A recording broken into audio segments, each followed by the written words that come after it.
आज उत्तर प्रदेश युवा कांग्रेस के पूर्वी जोन के अध्यक्ष कनिष्क पांडे एवं पश्चिमी जोन के अध्यक्ष ओमवीर यादव ने संयुक्त रूप से उत्तर प्रदेश कांग्रेस कमेटी मुख्यालय में प्रेस वार्ता की।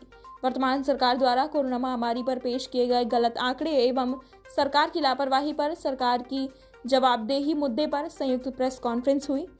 कॉन्फ्रेंस के दौरान पश्चिमी जोन के अध्यक्ष ओमवीर यादव ने कहा कि कोरोना काल में जो लोग मर गए उसका भी आंकड़ा बीजेपी सरकार ने छुपाने का काम किया है। WHO के आंकड़े में हिंदुस्तान में 47 लाख लोगों की मृत्यु हुई है और बीजेपी ने 4,80,000 मृत्यु आंकड़े ही बताए हैं। लगातार हर मुद्दे पर बीजेपी सरकार झूठ बोलती आई है, चाहे महंगाई का मुद्दा हो, बिजली का मुद्दा हो या फिर रोजगार का मुद्दा हो। निश्चित तौर पे मैं आपको बताऊं कि जिस तरह से ये सरकार अपना रवैया हमारे सामने दिखा रही है, पूरे देश के सामने, वो निंदनीय है और अपनी जिम्मेदारी से भागने वाला इनका शर्मनाक वो रवैया है। आज कोई नई डोज नहीं दी जा रही है कि भाई नई डोज दी जा रही है।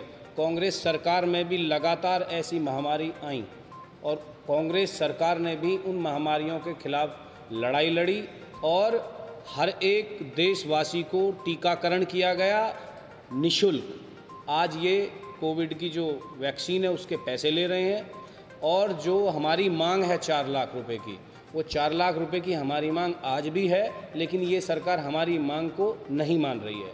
हर एक गरीब परिवार को जो ये दुख झेलना पड़ा, हर एक जो आदमी ने अपनी ज़िंदगी जो ख़त्म हुई जिस बीमारी की वजह से, किसकी वजह से हुई? सिलेंडर किसकी वजह से नहीं मिल पाया बीमार आदमी को, बताइए आप? सरकार की वजह से। अस्पताल में बेड किसकी वजह से नहीं मिल पाया? दवाइयाँ किसकी वजह से नहीं मिल पाई? आप यहाँ पर झूठी अपनी पीठ थपथपा करके और अपनी शाबाशी खुद लेते हैं, लेकिन पूरे देश में जो माहौल था कि शमशान घाटों पर लाइनें लगी हुई थीं, नंबर लग रहे थे, जिस तरह से नोटबंदी में बैंकों में लाइन लगी थी, उसी तरह से इस कोविड काल में शमशान घाट पर लाइन लगी थी लाशें फूंकने के लिए।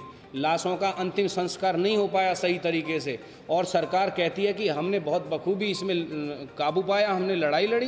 कहीं से कहीं तक लड़ाई नहीं लड़ी सरकार ने, चाहे उत्तर प्रदेश की बात हो, चाहे देश की बात हो, पूरे देश की बात कर रहा हूँ मैं।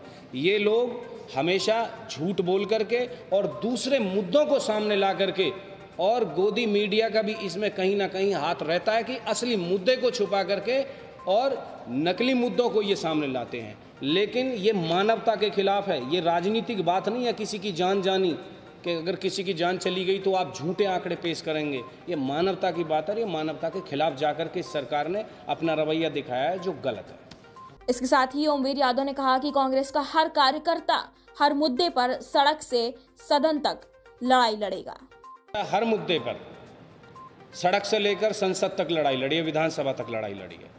आप भी देख रहे हैं कि पिछले बीते समय में भी और आज भी अगर कोई लड़ाई लड़ रहा है इस सरकार के खिलाफ निडर होकर के, निर्भीक होकर के सड़कों पर, तो वो कांग्रेस पार्टी लड़ रही है। बाकी अदर पार्टियां डर रही हैं क्योंकि इनकी दमन की नीति की सरकार है।